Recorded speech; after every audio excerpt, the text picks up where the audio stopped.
Doc.com continua a segunda parte da entrevista com o chefe da terceira regional de saúde aqui de Ponta Grossa, que engloba 12 municípios dos Campos Gerais, Robson Xavier. Robson, fala pra gente agora em relação aos desafios aí que o estado do Paraná deve enfrentar nos próximos anos na área da saúde. Bem, são dois desafios que não são só o estado do Paraná que vai enfrentar nos próximos anos. Eu acredito que o Sistema Único de Saúde, todos os estados e municípios enfrentam e enfrentarão mais ainda nos próximos anos esses desafios, né? Que é a questão de um orçamento insuficiente, né? Uma queda de arrecadação dos estados e do governo federal e uma consequente redução dos investimentos em saúde. Isso a gente já tem observado ao longo dos anos e, consequentemente, os desafios na área assistencial, principalmente por um país onde, e no Paraná não é diferente, quando a gente vive uma transição epidemiológica muito grande. Vou falar um pouquinho do orçamento, um dos grandes desafios que nós temos. O estado do Paraná, hoje, nós estamos debruçados nessa dificuldade. Hoje nós internamos diariamente cerca de 2.100 pessoas em todo o estado do Paraná. Diariamente, 2.100 pessoas são hospitalizadas em uma das nossas unidades hospitalares, sejam próprias ou conveniadas no Sistema Único de Saúde, né?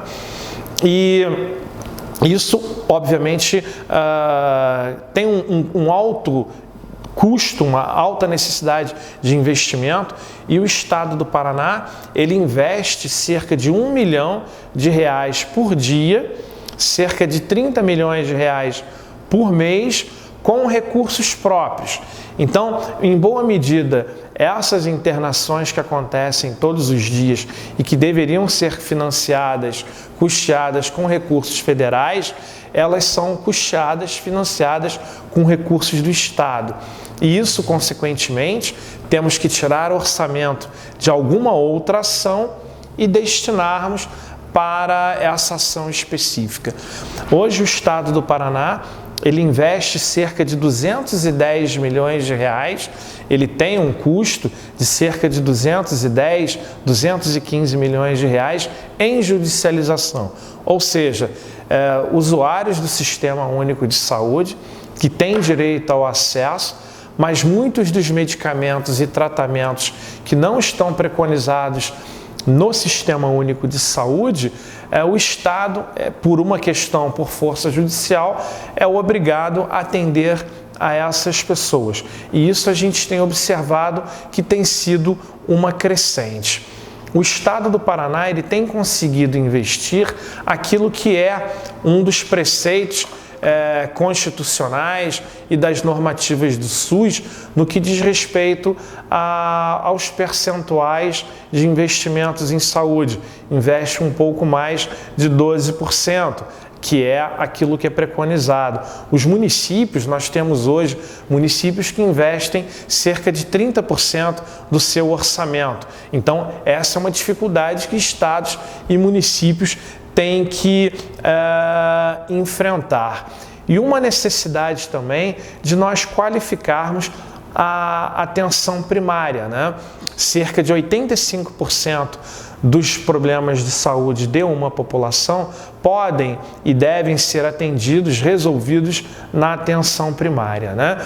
E se nós tivermos uma atenção primária que realmente atenda esse percentual, né, consiga ser resolutiva, atender aquelas pessoas que mais necessitam o mais próximo possível de sua casa, haverá uma menor dependência de encaminhamento para os demais níveis de complexidade, que obviamente tem um custo para o sistema público de saúde. Então, em linhas gerais, esses são assim grandes desafios que nós temos, né, na parte do que diz respeito aos recursos. Existe uma emenda constitucional também que limita os investimentos em saúde para os próximos 20 anos. Então, esse é um desafio de nós trabalharmos com os recursos que nós temos, sabendo de antemão de que não haverá uma transferência de recursos do governo federal para os estados e municípios na mesma medida do que há de necessidade dessa transferência de recursos, né? Então, esses são os desafios no que diz respeito ao orçamento. Mas, claro, não é só uma questão de ampliarmos o orçamento, mas gastarmos bem, investirmos bem e cada vez melhor esses recursos. No que diz respeito à parte assistencial, eu falei a respeito da transição epidemiológica, nós temos dois grandes desafios. Hoje em dia há um aumento da expectativa de vida, né? As pessoas estão vivendo mais e não significa que estão vivendo melhor.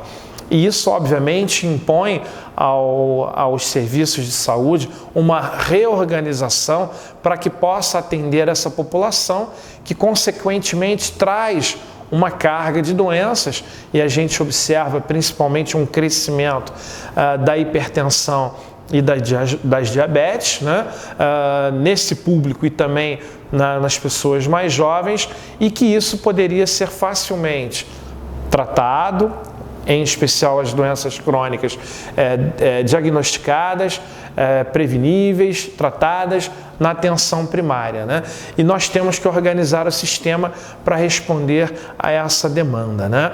De aumento da expectativa de vida, população idosa cada vez maior, essas doenças crônicas não transmissíveis que são um problema real no Brasil. Cerca de 20% da nossa população é hipertensa, cerca de 8% tem diabetes, então isso é um grande desafio, né? E também o ressurgimento de algumas doenças, né? Que até então elas haviam sido erradicadas ou não tínhamos registros no país. Para dar como exemplo e dar a importância da vacina, o próprio sarampo, que hoje nós estamos vivendo uma epidemia do sarampo no país. Há mais de 20 anos que nós não tínhamos registro no estado do Paraná, e hoje nós estamos tendo registros de casos de sarampo no Paraná. Casos de poliomielite em alguns locais isolados do país, né? E também o desafio de ampliarmos as coberturas vacinais. A gente tem observado, principalmente de 2014, 2015 para cá, uma diminuição das coberturas vacinais, principalmente entre as crianças, e esse é um desafio. Então, ampliar as coberturas vacinais, cuidar dos pacientes crônicos, dar uma atenção adequada aos idosos e, principalmente, talvez esse seja um dos grandes desafios também, e que é sinônimo da qualidade de um serviço público de saúde, que é a redução da mortalidade materna e infantil. Nós temos serviços nos mais diversos níveis, nas mais diversas complexidades, temos uma boa organização dos serviços aqui no estado do Paraná, mas precisamos diminuir os níveis, né, as taxas, melhorar esse indicador da mortalidade materna e infantil. Isso requer investimentos na formação de pessoal, na capacitação, acesso a exames, acesso a medicamentos, a qualificação das maternidades, enfim, um conjunto de ações e também das ações de outros setores para que esses indicadores possam melhorar. Esses são os grandes desafios que nós temos pela frente, e o estado do Paraná, na condução do nosso secretário Beto Preto, tem enfrentado bem esses desafios. Tá certo, então essa foi a conversa com o chefe da Terceira Regional de Saúde, Robson Xavier, passando para a gente informações a respeito aí das ações à frente desta regional. São 22 em todo o Paraná, essa especificamente cuidando aí de parte dos municípios dos Campos Gerais. Muito obrigado, Robson. Obrigado, e estamos sempre à disposição.